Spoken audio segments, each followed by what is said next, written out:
Hello, SunnBunn here. I am going to continue this video trend on figuring out if Pokemon were real. What would you choose to fill your team of 6? Only today I'm going to do Gen 1, our Kanto Region Pokemon, but the rules are no legendary, no mythicals at all. So, with that in mind, my first Pokemon in my roster is going to be Arcanine. The legendary, but not legendary, Pokemon. A fire-type Pokemon that looks like a big, fluffy tiger dog. Fierce, brave, and loyal. Arcanine can run up to 6,200 miles in 24 hours, with such grace that it looks as if it is flying. Arcanine is nicknamed legendary because there are so many stories about it in Chinese lore, according to the Pokemon universe. Pokemon number 2 is Alakazam.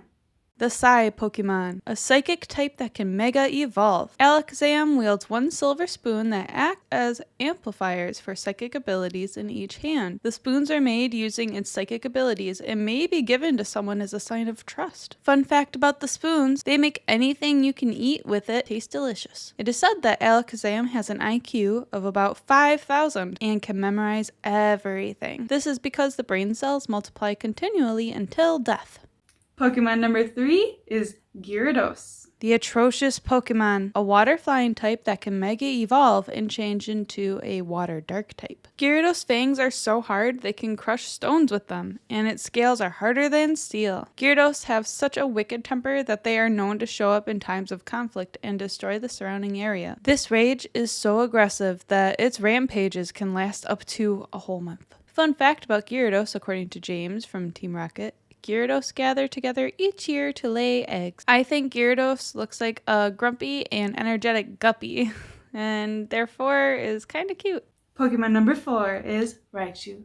The mouse Pokemon, an electric type that glows slightly in the dark. Raichu uses its tail to gather electricity from the atmosphere and to discharge electrical energy through the ground. Raichu can store over 100,000 volts of electricity, which is enough to render a Dragonite unconscious. If it has too much energy stored up, it can become agitated and aggressive. Pokemon number 5 is Gengar. The Shadow Pokemon, a ghost poison type that has one of the coolest mega evolutions. Gengar has the ability to perfectly hide in the shadows undetected.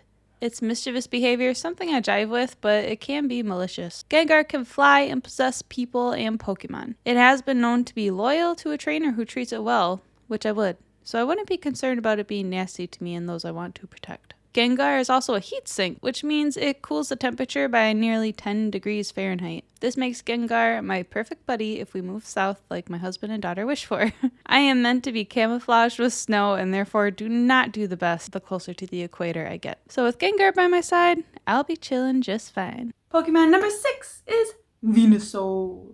The Seed Pokemon, a grass poison type that can Mega Evolve. Venusaur converts the sun rays it absorbs into energy, which makes the big beautiful flower on its back become even more vibrant. The flower releases a soothing scent that calms emotions and attracts Pokemon, so we could bring more Pokemon to us anytime. Venusaur also has the ability to manipulate nature and leads the evolution ceremonies for Bulbasaur and Ivysaur. Venusaur is so awesome that there is even a legend that says a 300-year-old tree, dubbed the Venusaur tree, was grown out of a Venusaur who protected the town inhabited by many Bulbasaur and Ivysaur from invaders. And that wraps up my roster for Gen 1 non-legendary, non-mythical. Excuse me. Let's be serious here. If I had to fill a roster of Gen 1 Pokemon that weren't legendary, not mythical, I would choose Bulbasaur. Bulbasaur is regarded as both a rare and well-behaved Pokemon who is extremely loyal. And then Bulbasaur. Bulbasaur is a nurturing Pokemon that will take care of others, especially Pokemon who are weak or sick. Spot number 3 would be Bulbasaur. Bulbasaur is both plant and animal and is extremely cute. Spot 4, Bulbasaur. Bulbasaur can go for days without eating anything at all because it stores energy in its bulb. 5, Ivysaur. When the weight of the plant on its back gets heavy enough, it prevents Ivysaur from running quickly and standing on its hind legs, which means it begins the transition into big beefy boy. 6. Venusaur. Thank you for watching. Bye!